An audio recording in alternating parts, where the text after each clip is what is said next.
আচ্ছা, লাইফকে সাকসেস করার জন্য একটা আলো দরকার হয়।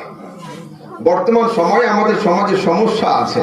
এই সমস্যার কারণ হলো এই, আমরা কেবল শিক্ষিত হই কিন্তু দীক্ষিত হই না। শিক্ষা আলাদা জিনিস, দীক্ষা আলাদা জিনিস। স্কুল কলেজে খুব পড়ে, আর 70 বছর লোকের কাঁধে হাত রেখে মুখে স্মোক করে, এটার নাম ও শিক্ষিত হতে আর দীক্ষিত নয়।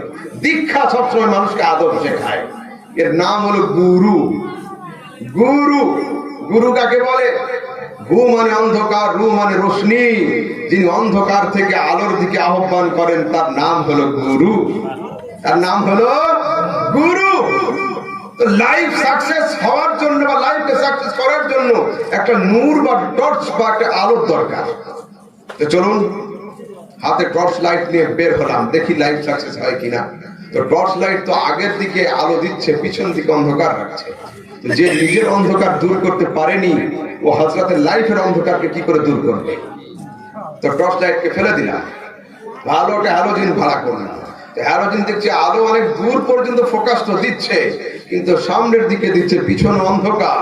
তো যে নিজের পিছন অন্ধকার রাখে, আলো করতে পারে না, ও আহমদ রাজার সম্পূর্ণ লাইফকে আলোকিত করবে কি করে? তো দুনিয়ার সমস্ত আলো বাদ দিয়ে চলো সূর্যের দিকে যাই। সূর্য দিনের বেলা তো খুব জোরে আলো দেয়, তখন ভারতে আলো দেয়, আমেরিকাকে অন্ধকার রাখে, তখন আমেরিকাকে অন্ধকার রাখে, তখন ভারতে আলো দেয়। তো যে এট এ সেম টাইম অল ওভার ওয়ার্ল্ডকে আলোকিত করতে পারে না, ও আমার হোল বডিকে আলো কিভাবে দিবে? চলুন চন্দ্রের কাছে, চাঁদের আলোটা মিষ্টি। চাঁদ তো মাঝে মাঝে সূর্যের কাছে ধরা খেয়ে নিজের জ্যোতি হারিয়ে ফেলে। যে নিজের জ্যোতি হারিয়ে ফেলে, ও আমার লাইফকে সাকসেস করবে কি করে? ও পৃথিবীর মানুষ, দুনিয়াতে যত রকমের লাইট আছে, প্রত্যেক লাইটের তলাতে অন্ধকার থাকে, কারোর পিছনের দিকে অন্ধকার থাকে, কারোর আপার সাইডে অন্ধকার থাকে। এমন কোন লাইট নেই যে লাইটের চারিদিকে অন্ধকার দূর হয়ে গিয়ে আলোময় হয়ে থাকে। আমরা লাইফকে সাকসেস করার জন্য যখন আলো খুঁজতে আরম্ভ করলাম, সূর্য আমাদের পারলো না, চন্দ্র আমাদের পারলো না, কিন্তু একটা আলোর অ্যাড্রেস আমি পেয়েছি। না বাড়ি তার মদিনাতে, নাম তার মুস্তাফা, মায়ের নাম আমেনা, বাপের নাম আব্দুল্লাহ। ইজা মাশান নবিয়্যু আলাল আরদে লা জিল্লুন ফি শামসিন ওয়ালা কামার। আরে যদি তোমরা নিজের লাইফকে সাকসেস করতে চাও, এমন একটা আলোকে ধরো, এমন একটা গাইডম্যানকে সামনে রাখো, তিনি যখন চলেন আগে তার ছায়া থাকে না, পিছনে তার ছায়া পড়ে না, ডান দিকে তার ছায়া থাকে না, বাম দিকে তার ছায়া থাকে না। ছায়াবিহীন মানুষের নাম হলো মুহাম্মাদুর রাসূলুল্লাহ। সুবহানাল্লাহ, সুবহানাল্লাহ, মাশাআল্লাহ। তোমরা যদি তোমাদের লাইফকে সাকসেস করতে চাও, তো এমন একটা নূরের আশ্রয় নাও যে নূরে কোনো ছায়া নেই। কেন? যার ছায়া থাকবে ও অপর লাইফকে সাকসেস করবে কি করে? ধরুন একটু আগের দিকে যাই। তো খোদা পাক কিভাবে? মুস্তাফার বাড়ির দিকে যেতে হবে। আর একটু ক্লিয়ার করছি, হযরতে উমর রাদিয়াল্লাহু তাআলা আনহু, হযরতে উমর একদিন রাসূল সাল্লাল্লাহু আলাইহি ওয়াসাল্লামের দরবাজাতে হাজির, আর 39 জন মুসলিমকে নিয়ে আমার রাসূল ইনডোর মিটিং করছেন ইসলাম সম্পর্কে। কতজন ছিল মুসলিম? 39 জন, 39। হঠাৎ করে দরজার উপরে ঠক ঠক করে আওয়াজ হচ্ছে। রাসূল বলেন, কে দেখো তো। রাসূলের সাহাবী আস্তে করে উঠে গিয়ে দরজাটা হালকা করে একটু ফাঁক করে তাকিয়েছেন, ওমর দাঁড়িয়ে আছে। আওয়াজ বসে গিয়েছে, জোরে আওয়াজ আর হচ্ছে না। রাসূল বলেন, কি সমস্যা? বলছে, ইয়া রাসূলুল্লাহ, ওমর দাঁড়িয়ে রয়েছে। রাসূল বলেন, ওপেন দ্য ডোর, আরে দরজা খুলে দাও। বলছে, ইয়া রাসূলুল্লাহ, হাতে তলোয়ার নিয়ে দাঁড়িয়ে রয়েছে। রাসূল বলেন, ওপেন দ্য ডোর, দরজা খোলো। বলছে, ইয়া রাসূলুল্লাহ, তলোয়ার আজ খাপ থেকে বের করা রয়েছে, খুলবো কি করে? রাসূল বলছেন, তোমরা বাড়ির দরজা খুলে দাও, তোমরা বাড়ির দরজা খুলে দাও, উমারের অন্তরের দরজা আমি নিজে খুলে দেব। সুবহানাল্লাহ, সুবহানাল্লাহ। তোমরা বাড়ির দরজা খোলো, উমারের অন্তরের দরজা আমি খুলে দেব।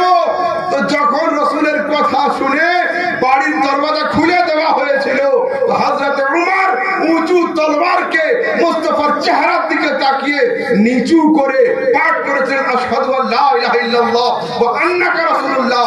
আমি সাক্ষ্য দিচ্ছি আল্লাহ এক, আর হা হা হা আপনি হলেন আল্লাহর রাসূল। সুবহানাল্লাহ সুবহানাল্লাহ। এ তো হলো রিওয়ায়াত, এ তো হলো তারিখ, এ তো হলো হাদিস। কিন্তু এখানে আহমদ রাজা সামদানির পয়েন্ট অফ ভিউ ভালো করে মন দিয়ে শুনুন। হযরত উমরের সম্পর্ক কার সাথে ছিল? কাবা ঘরের চাবি যার হাতে থাকতো উমরের সম্পর্ক তার সঙ্গে ছিল। ভালো করে বুঝুন, কাবা ঘরের চাবি যাদের হাতে থাকতো হযরত উমরের সম্পর্ক তাদের সঙ্গে ছিল। কাবা ঘরের সভাপতি সেক্রেটারি যারা ছিল হযরত উমরের সম্পর্ক তাদের সঙ্গে ছিল। কাবা যাদের দখলে ছিল হযরত উমরের সম্পর্ক তাদের সঙ্গে ছিল। তো হযরত উমর যতক্ষণ কেবলমাত্র কাবাতুল্লাহর সঙ্গে সম্পর্ক রেখেছিলেন, তিনি ওয়ালিউল্লাহ হতে পারেন নাই। যেদিন কাবা থেকে 10 কদম দূরে সরে এসে দামানে রাসূলুল্লাহতে হাত দিয়েছেন, উমর ওয়ালিউল্লাহ হয়ে গিয়েছেন। সুবহানাল্লাহ সুবহানাল্লাহ। বর্তমান সময়ে যদি কেউ জবরদখল করে কাবাতুল্লাহকে কন্ট্রোলে রাখে, তো কাবাতুল্লাহতে কন্ট্রোল করার কারণে কোন লোক ওয়ালিউল্লাহ হবে না যতক্ষণ দামানে রাসূলুল্লাহ তার হাতে না আসবে। ও পৃথিবীর মানুষ, वो जहन्नुम में गया जो उनसे मुस्तगनी हुआ है खलीलुल्लाह को भी हाजत रसूलुल्लाह। যদি ইব্রাহিম খলিলুল্লাহ মুস্তাফার প্রয়োজন হয়, আমার গ্রামের আব্দুল্লাহ দরকার নেই রাসূলুল্লাহ। হ্যাঁ, পৃথিবীর মানুষ ঈমান শর্তে বলুন। আমি আপনাদের আরো সহজ করছি। আল্লাহ তাবারক ওয়া তাআলা, আচ্ছা, আগুন আর পানি, ভালো করে বুঝুন, আগুন আর পানি।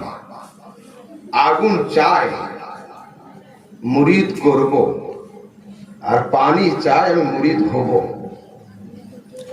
আগুন চায় আমি সায়েন্স পড়াবো, আর পানি চাচ্ছে আমি সায়েন্স শিখবো।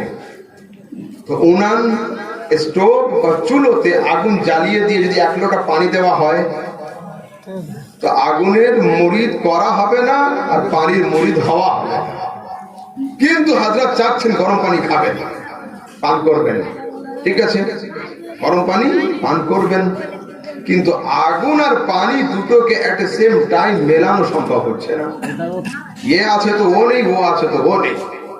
তো হযরত মাওলানা ইব্রাহিম কালিমি সাহেব উনি কি করলেন, নিচে আগুন জ্বালিয়ে আগুনের উপর একটা পাত্র রাখলেন, যাকে বাংলাতে আমরা হাঁড়ি বলি।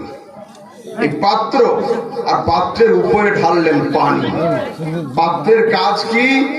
নিচে থেকে দাহিকা শক্তিকে নেওয়া, আগুনের কাছ থেকে গরমিকে নেওয়া, আর পানিকে গরমি সাপ্লাই করে দেওয়া। কিন্তু আবার যে কোনো পাত্র দিলে হবে না। যদি কেউ জ্বলন্ত উনানের উপরে, জ্বলন্ত স্টোভের উপরে প্লাস্টিকের পাত্র দেয় আর ওতে চা করবো বলে, হবে না। পাত্র এমন পাওয়ারফুল হতে হবে যার ভিতরে দুটো কোয়ালিটি থাকতে হবে, যে আগুনের শক্তিকে বরদাস্ত করবে আর পানির মধ্যে নিজের শক্তিকে প্রবেশ করাবে। এই দুই বৈশিষ্ট্য না থাকলে ও কিন্তু পারবে না। তো আল্লাহ তাবারক ওয়া তাআলার নাম যেমন রহমান রহিম, তেমন কাহ্হার ও জব্বার। তো আল্লাহ তাবারক ওয়া তাআলার কাহ্হারিয়াতের জলওয়া যদি কিঞ্চিত পরিমাণে জগতের দিকে পড়ে, আরে হযরতে মূসার মতো পয়গম্বর যদি লুটিয়ে পড়েন তুর পাহাড়ের পাদদেশে, আমার আপনার অবস্থা কি হবে? কিন্তু আল্লাহ চাচ্ছেন আমি দুনিয়াকে তৌহিদ দেব, আর আমরা চাচ্ছি খোদার তৌহিদ নেব। কিন্তু মাঝখানে এমন এক পার্সোনালিটির দরকার যার ভিতরে ডুয়াল কোয়ালিটি থাকতে হবে, যার ভিতরে ডুয়াল কোয়ালিটি, যেন নেওয়ার শক্তিও থাকে দেওয়ার শক্তিও থাকে। কিন্তু ও খোদা গায়েব, আমরা হলাম হাজির। ও যদি গায়েব না জানবে তো নিবে কি করে, আর হাজির না হবেন তো দিবে কি করে? তো আল্লাহ তাবারক ওয়া তাআলা এই তৌহিদ লেনদেনের জন্য মুহাম্মদুর রাসূলুল্লাহ নামের ব্যক্তিত্বকে ফিট করেছেন। আর এই মুস্তাফা, তোমার ভিতরে আমি ডুয়াল কোয়ালিটি দিলাম, তুমি গায়েবও জানো হাজিরও জানো। তুমি গায়েব না জানলে নিবে কি করে, আর হাজির না জানলে সাপ্লাই দিবে কি করে?